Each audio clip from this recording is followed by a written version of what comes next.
तो नरेंद्र मोदी जो हम मांग करते थे उस समय लोहिया के लोग, उससे भी आगे हैं।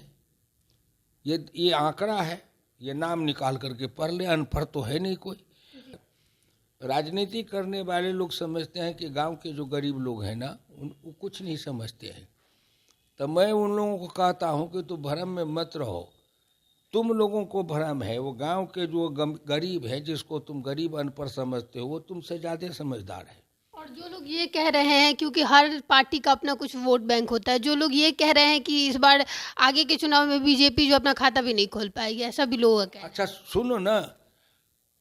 सुनो ना, हम कहते हैं कि सर्किट हाउस से निकलते हुए नेहा उड़ के स्वर्ग लोक में चली जाएगी, इंद्रलोक में। तो हमको कहने से कोई रोक देगा? हो जाएगा क्या?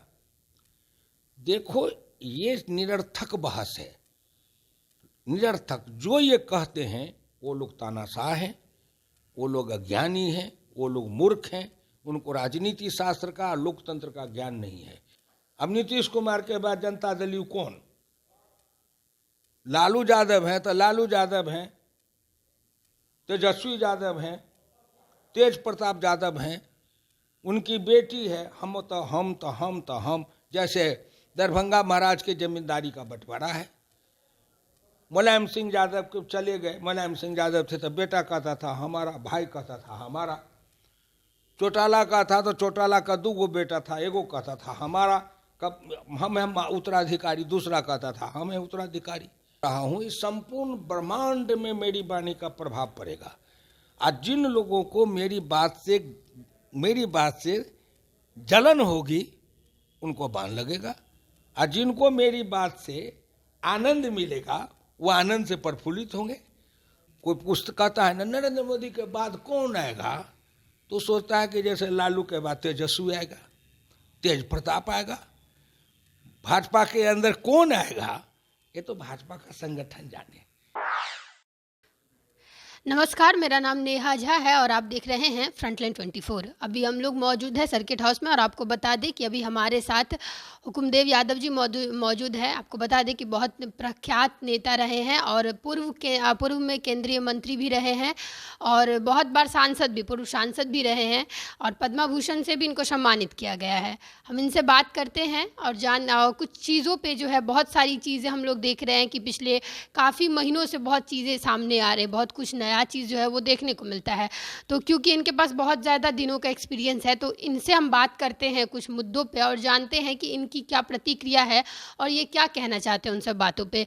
बहुत बहुत स्वागत है सबसे पहले आपका हमारे चैनल में। धन्यवाद, आप लोगों का भी स्वागत है जी सर, पहला सवाल ये रहेगा आपसे कि अभी फ़िलहाल में जो है निकाय चुनाव होने वाला था, और निकाय चुनाव जो है अभी स्थगित कर दिया गया है, जिसमें जेडीयू का ये कहना है कि बीजेपी वाले जो हैं वो आरक्षण नहीं देखना चाहते हैं, और बीजेपी वालों का कहना है कि सरकार की ये साजिश है। आपको क्या लग रहा है कि क्या प्रतिक्रिया है आपकी?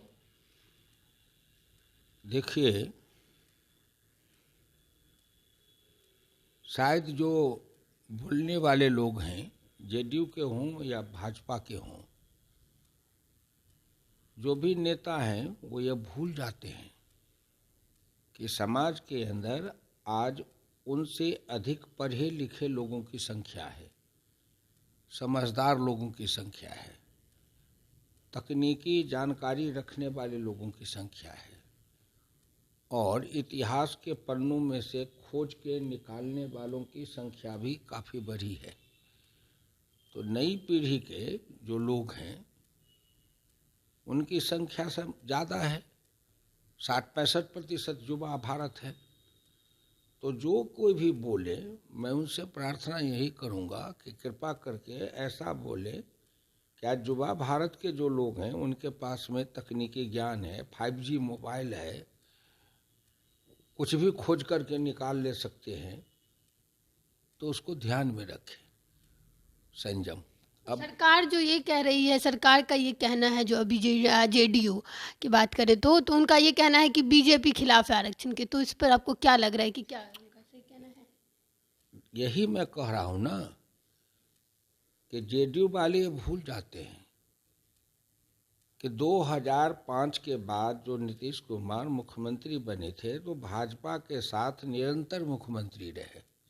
बीच में थोड़े दिन के लिए तेजस्वी के साथ चले गए थे भाजपा को धोखा देके, और उसी बीच में जो पंचायती राज का चुनाव हुआ है यहाँ जिस समय, उस समय भाजपा और नीतीश कुमार सत्ता में थे। तो पंचायती राज में जो आरक्षण है वो उस समय है जिस समय नीतीश कुमार और भाजपा दोनों एक साथ सरकार में थे। अब अभी नीतीश कुमार अलग है।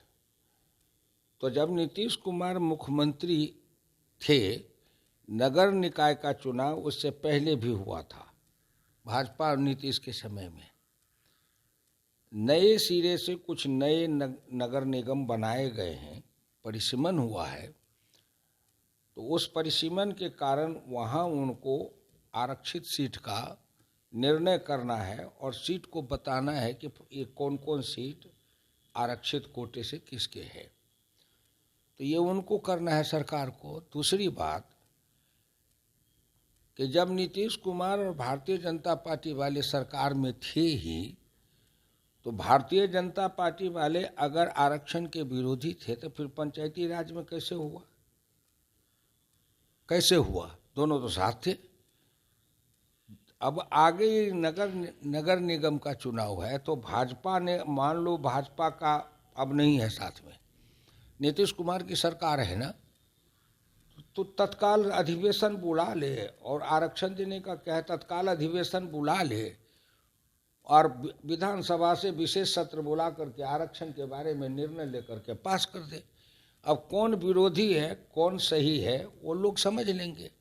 तीसरी बात कि सुप्रीम कोर्ट के आदेश से रुका है, कोर्ट के आदेश से किसी भी नागरिक को जाने का अधिकार है।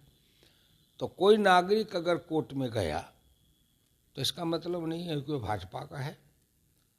चौथी बात कि जनता दल वाले जगह अब जुलूस निकाल रहे हैं कि भाजपा वाला आरक्षण विरोधी है। तो उनको याद रखना चाहिए कि केंद्र में पिछड़ा वर्ग आयोग का लंबित था कितने दिनों से जो संवैधानिक दर्जा देने का, नरेंद्र मोदी की सरकार में संविधान में संशोधन करके राष्ट्रीय पिछड़ा वर्ग आयोग को संवैधानिक दर्जा दिया गया, पिछड़ा वर्ग आयोग गठित किया गया, और उस पिछड़ा वर्ग आयोग का प्रथम अध्यक्ष इसी बिहार के अति पिछड़ा डॉक्टर भगवान लाल सहनी जी बनाए गए थे, जो 3 वर्ष तक रहे। तो इसके बाद को ये अनपढ़ लोग तो नहीं है, सब पढ़े लिखे हैं ना, सब पढ़े लिखे हैं। और आगे केंद्रीय मंत्रिमंडल में आज तक, आज़ादी के बाद से आज तक, एक बार श्याम बाबू के इंटरव्यू में पहले कह चुका हूँ, आज तक इतना अति पिछड़ा दलित और महिला इसका प्रतिनिधित्व नहीं मिला। अभी नरेंद्र मोदी के मंत्रिमंडल में अनुसूचित जाति, जनजाति, पिछड़ा, अति पिछड़ा और महिला मिला करके 82% प्रतिनिधित्व है। और हम डॉक्टर लोहिया के समय में, कर्पूरी जी के समय नेतृत्व में हम लोग नारा लगाते थे, रामानंद तिवारी जी के नेतृत्व में, कि डॉक्टर लोहिया बांधे गांठ पिछड़ा पावे 100 में 60। हम 60 के लिए लड़ते थे। नरेंद्र मोदी के मंत्रिमंडल में 82% है। तो नरेंद्र मोदी जो हम मांग करते थे उस समय लोहिया के लोग, उससे भी आगे हैं। ये आंकड़ा है, ये नाम निकाल करके पढ़ ले, अनपढ़ तो है नहीं कोई। अगर गांव में कहावत है कि सोया हुआ आदमी को कोई उठा सकता है, लेकिन जगा हुआ आदमी अगर सोने का नाटक करे तो नहीं उठा सकता है। तो आजकल राजनीति में कुछ ऐसे लोग आ गए हैं जिनके पास में न अध्ययन है, न अनुभव है, न ज्ञान है, न संघर्ष से आए हैं। जात की राजनीति से, चापलूसी की राजनीति से, गणेश परिक्रमा की राजनीति से आगे बढ़ जाते हैं। तो समझते हैं कि सारी दुनिया के लोग ऐसे ही हैं।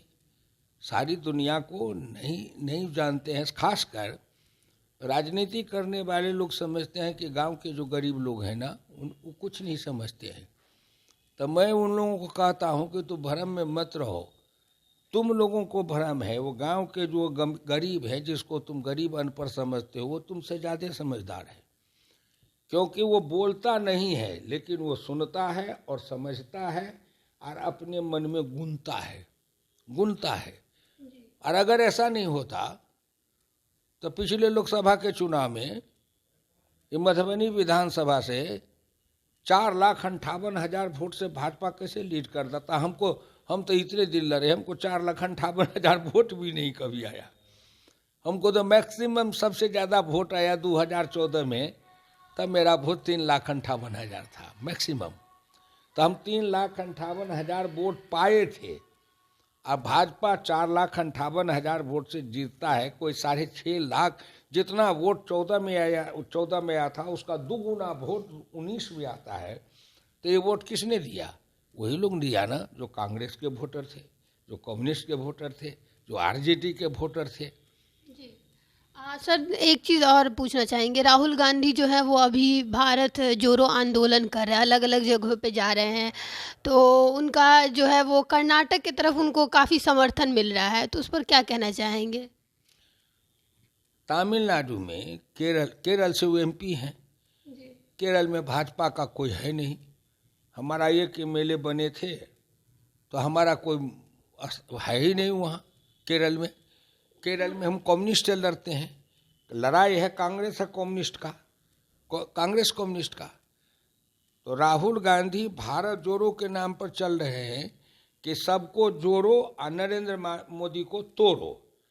तो केरल में कांग्रेस कम्युनिस्ट का खुद गठबंधन है, तो अपने ही गठबंधन को वहाँ तोड़ रहे हैं।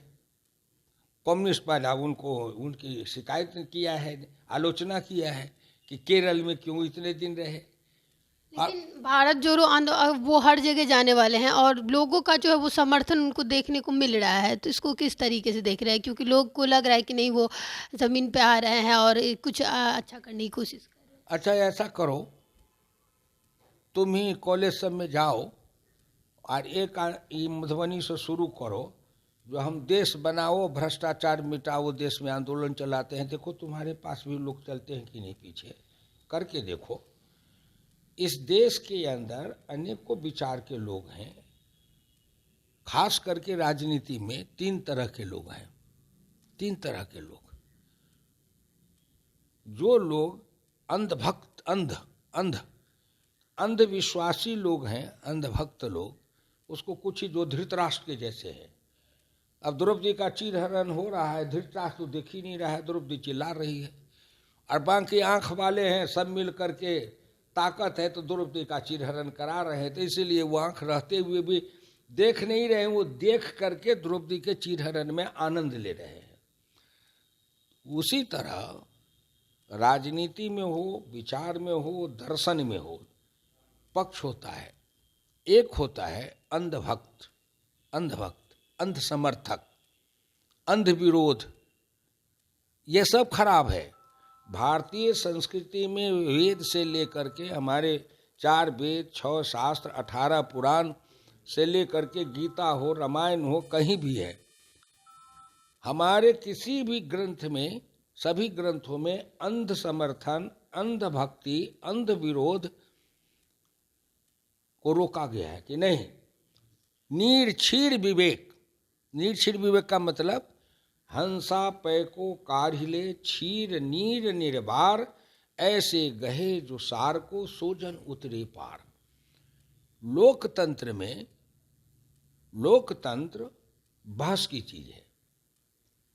लोकतंत्र उनके साथ जो भीड़ है उनको क्या आप कह रहे हैं? क्योंकि अंधभक्त और फिर हमारे साथ नरेंद्र मोदी के साथ जो भीड़ है, नरेंद्र मोदी जो अभी उज्जैन में किए हैं महाकाल लोक का उद्घाटन, तो नरेंद्र मोदी के जो सभा में भीड़ है, या नरेंद्र मोदी के जो ये क्या कहते हैं लाइव पर हिंदुस्तान के लाखों शंकर जी के मंदिर में लाइव लगा करके लोग देख रहे थे नरेंद्र मोदी के कार्यक्रम को।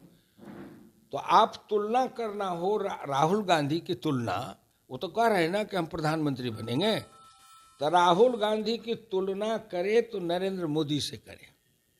नरेंद्र मोदी के भीड़ को देखे और राहुल गांधी के भीड़ को देखे। राहुल गांधी के जो भीड़ है वो भीड़ पटना में जो टीचर सब आंदोलन किया हुआ था, जिस पर लाठी चली थी, उसके मुकाबले भी नहीं, उतना भी नहीं है।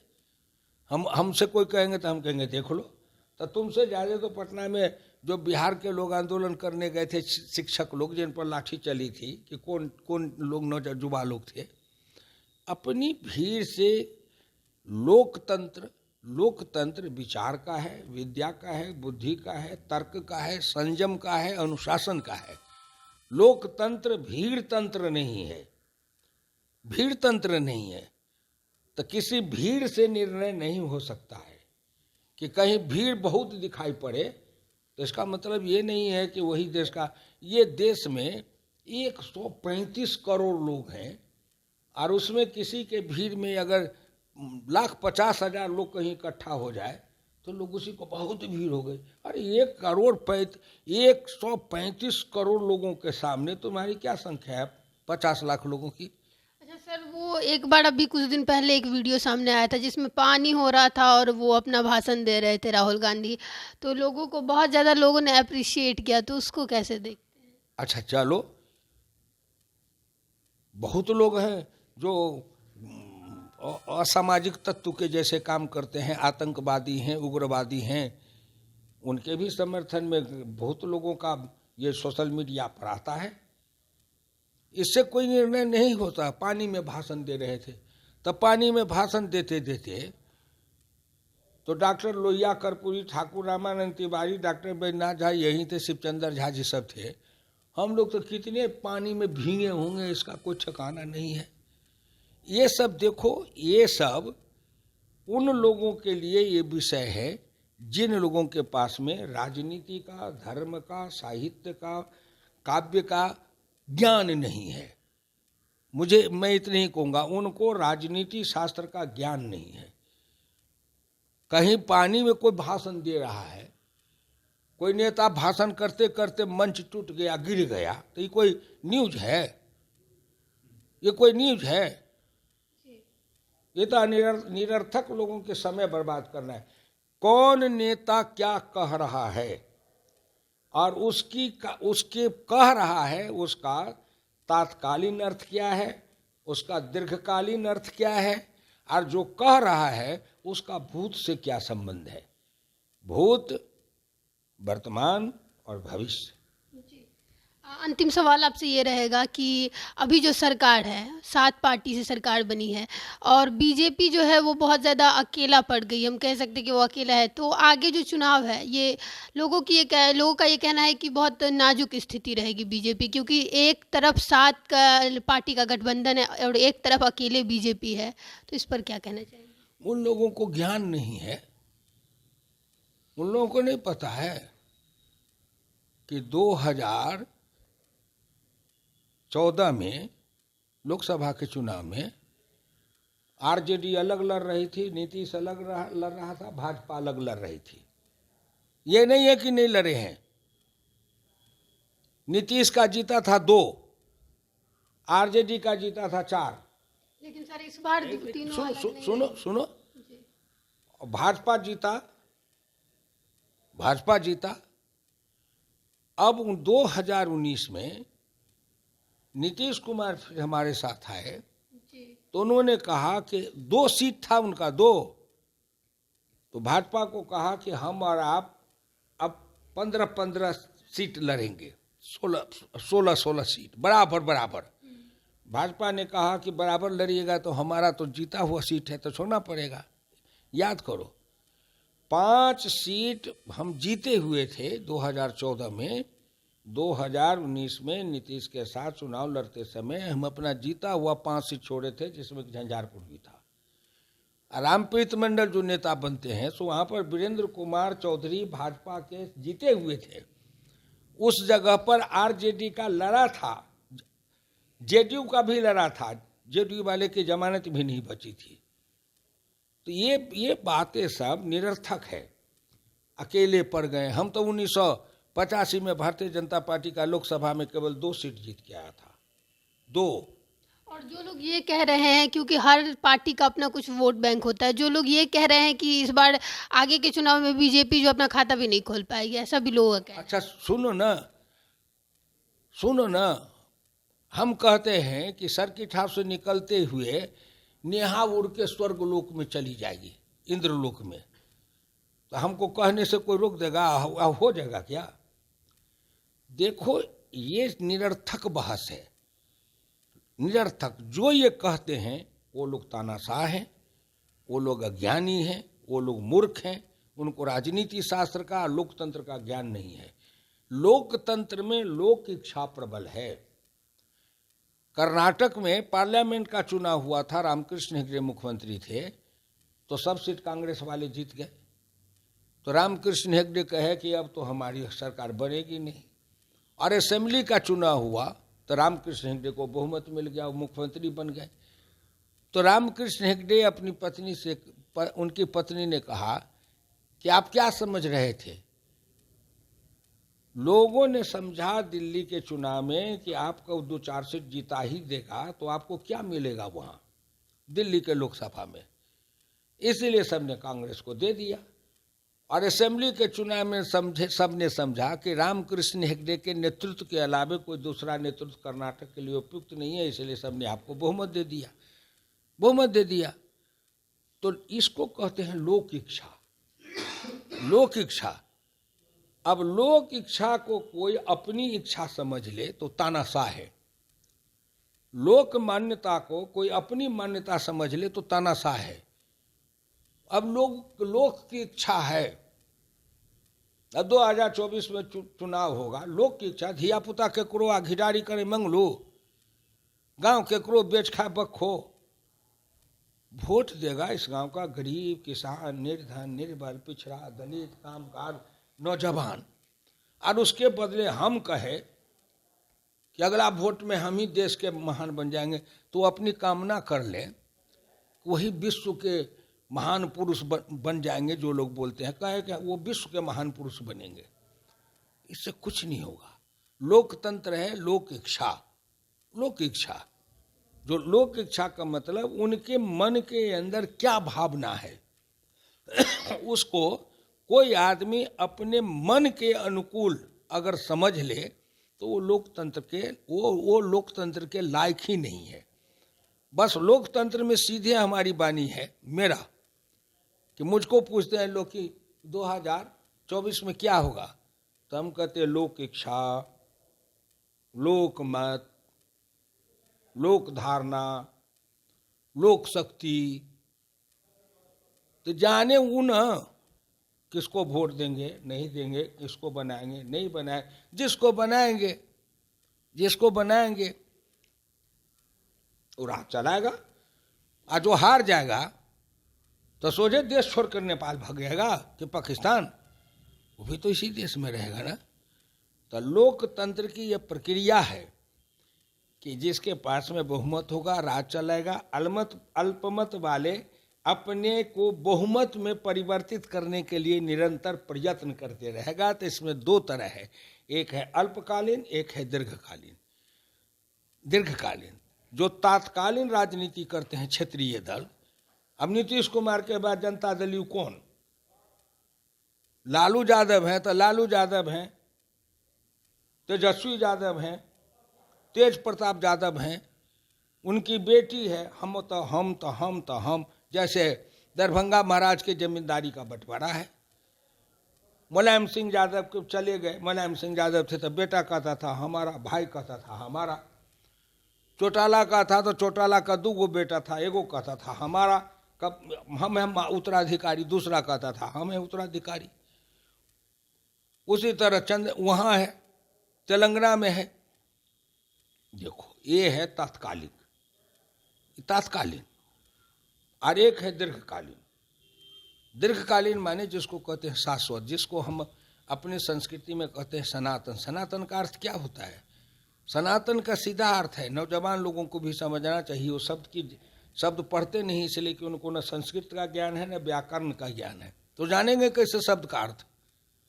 शब्द का अर्थ जानना हो तो संस्कृत को पढ़े कि तत्सम क्या है, तद्भव क्या है, देशज क्या है, विदेशज क्या है, उनको मालूम ही नहीं है। किसी को पूछो, तुम एक दिन जाओ यहाँ जो नेता साहब है, कहना कि आप बताइए तो तत्सम क्या किसको कहते हैं, तद्भव किसको कहते हैं, पते नहीं है, पते नहीं। जिनको शब्द का ज्ञान नहीं है तो शब्द का प्रयोग कैसे करेंगे? शब्द तो बाण है ना, शब्द भेदी बाण। क्या मतलब हुआ कि जो शब्द को भेद दे वही है शब्द भेदी बाण। जो पृथ्वीराज चलाते थे, अर्जुन चलाते थे, एकलव्य चलाता था, इसी को कहते हैं शब्द भेदी बाण। शब्द को भेदना। बाण है वह जिस पर चलाया जाता है उसी को चोट करता है, प्रहार। लेकिन शब्द जो है सो एक के साथ अनंत ब्रह्मांड पर प्रहार करता है। मैं बोल रहा हूं ना, यहां सुनने वाले तक नहीं है। मैं जो बोल रहा हूं इस संपूर्ण ब्रह्मांड में मेरी वाणी का प्रभाव पड़ेगा। आज जिन लोगों को मेरी बात से जलन होगी उनको बाण लगेगा, और जिनको मेरी बात से आनंद मिलेगा वो आनंद से प्रफुल्लित होंगे। तो एक ही समय मेरी ही वाणी से कुछ जलेंगे और कुछ आनंदित होंगे। अब कितने को आनंद मिलेगा और कितने को जलन होगी वो तो भगवान जाने, वो ईश्वर जाने। अगर कोई आदमी हम कह दे कि नहीं मेरी बात से सब आनंदित होगा, तो क्या हमको ईश्वर ने अधिकार दे दिया है? हम ईश्वर के दूसरे रूप अवतार हैं क्या? हम कौन होते हैं कहने वाले? हमारा काम है केवल, इसीलिए हमने कहा कि तात्कालीन और दीर्घकालीन कांग्रेस पार्टी बनी थी एचओ हुम की अध्यक्षता में। दीर्घकालीन संघर्ष करके किस के लिए? देश को आजाद करना है, अंग्रेजी राज हटाना है। लड़ते गए। देश आजाद हो गया 15 अगस्त 1947 को। कांग्रेस का निमित्त खत्म हो गया। ये हमारे शास्त्र गीता में कृष्ण ने कहा है, राम रावण की लड़ाई तक है। राम जो है एक साधारण मनुष्य चलता है, बंदर, भालू, निर्धन, निर्बल, पिछड़ा, दलित, गरीब, कमजोर, लाठी, सोटा, ईंटा, रोड़ा, पत्थर लेकर के लड़ता है। राम के नेतृत्व में रावण जैसे प्रतापी को, जो त्रिलोक जिसके डर से डरता था, उसको परास्त करके, और वही राम लौट करके जब अयोध्या आते हैं, उनके सामने में उनकी पत्नी को सब कहता है कि इसके चरित्र का कौन ठिकाना है, परीक्षा। राम विवश हो जाते हैं, क्योंकि राम का निमित्त था राम रावण युद्ध। रावण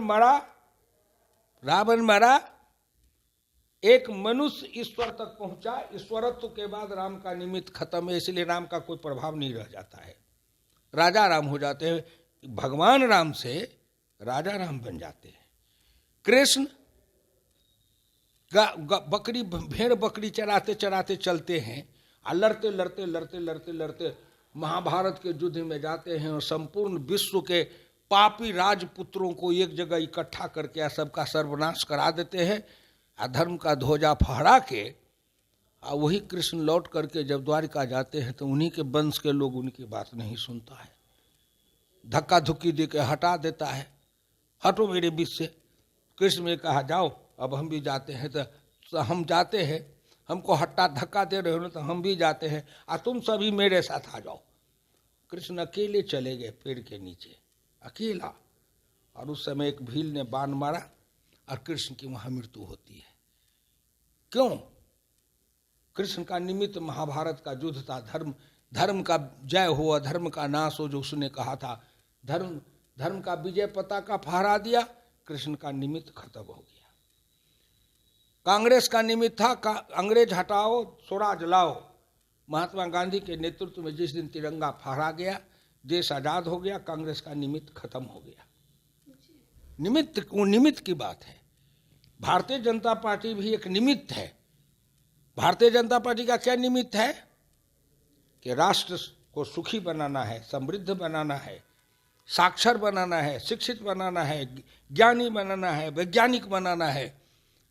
हर को खुश जीवन में खुशहाली लाना है, तो भारतीय जनता पार्टी का लक्ष्य है कि भारत के कण कण से शक्ति का यह अवतार उठे, कण कण से शक्तिशाली भारत बने, और हम उस भारत को उस जगह पर ले जाएंगे। तो इसका दीर्घकालीन संघर्ष है, ये शाश्वत संघर्ष है, ये चलते रहेगा, ये रुकेगा थोड़े। कभी कमजोर हो जाए, कभी चला जाए, कभी आए, कोई आए झंडा लेके दौड़े, झंडा को वहाँ गाड़ दिया, दूसरा आया लेके चला। अटल जी आए, लेते लेते झंडा को गाड़ दिए थे उस जगह पर, बीच में कोई आया, फिर नरेंद्र मोदी आए, जहाँ अटल जी झंडा गाड़ दिए थे, नरेंद्र मोदी वहाँ से झंडा लेके दौड़ रहे हैं। फिर नरेंद्र मोदी जहाँ जाके झंडा गाड़ देंगे, फिर भाजपा में से कोई निकल के आएगा, वो झंडा हाथ में लेकर के फिर आके दौड़ेगा, फिर कोई निकल के आएगा। अब कौन आएगा? कोई पुस्तक कहता है ना, नरेंद्र मोदी के बाद कौन आएगा, तो सोचता है कि जैसे लालू के बाद तेजस्वी आएगा, तेज प्रताप आएगा। भाजपा के अंदर कौन आएगा, ये तो भाजपा का संगठन जाने। एक अटल बिहारी वाजपेयी कहाँ पहुँचते हैं, और दूसरे तरफ एक गरीब मजदूरनी का चौका बर्तन करने वाला का बेटा, जात का तेली पिछड़ा, और नरेंद्र मोदी का लोगों को राजनीति करने वाले युवा वर्ग को देखने की ये चीज़ है कि लोकतंत्र किसको कहते हैं, कि भाजपा के अंदर लोकतंत्र देखो, जिसको दीनदयाल उपाध्याय ने कहा अंतिम मानव, गांधी ने कहा, तो नरेंद्र मोदी अंतिम मानव है। अंतिम, उसके माँ अंतिम है, क्योंकि घर में मजदूरनी करती है, चौका बर्तन करती है, वो अंतिम है। और उस अंतिम मानव रूपी माता के गर्भ से निकलता है। तो आज नरेंद्र मोदी भारत का प्रधानमंत्री है, तो भारत वर्ष का अंतिम मानव है।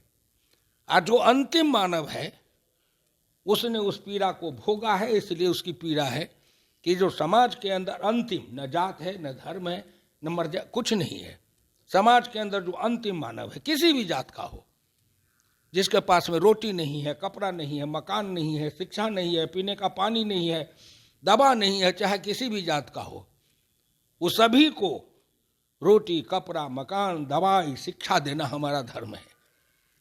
इसमें न कोई जाति है, न कोई धर्म है, हमारा यही है राष्ट्र।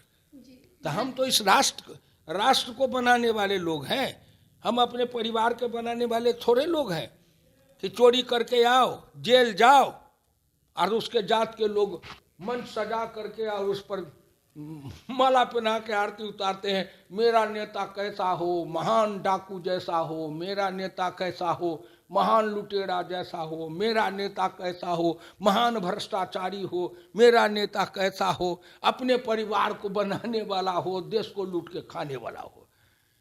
यही संघर्ष है भाजपा का। भाजपा कहता है सर्वजन हिताय, सर्वजन सुखाय, राष्ट्र का कल्याण।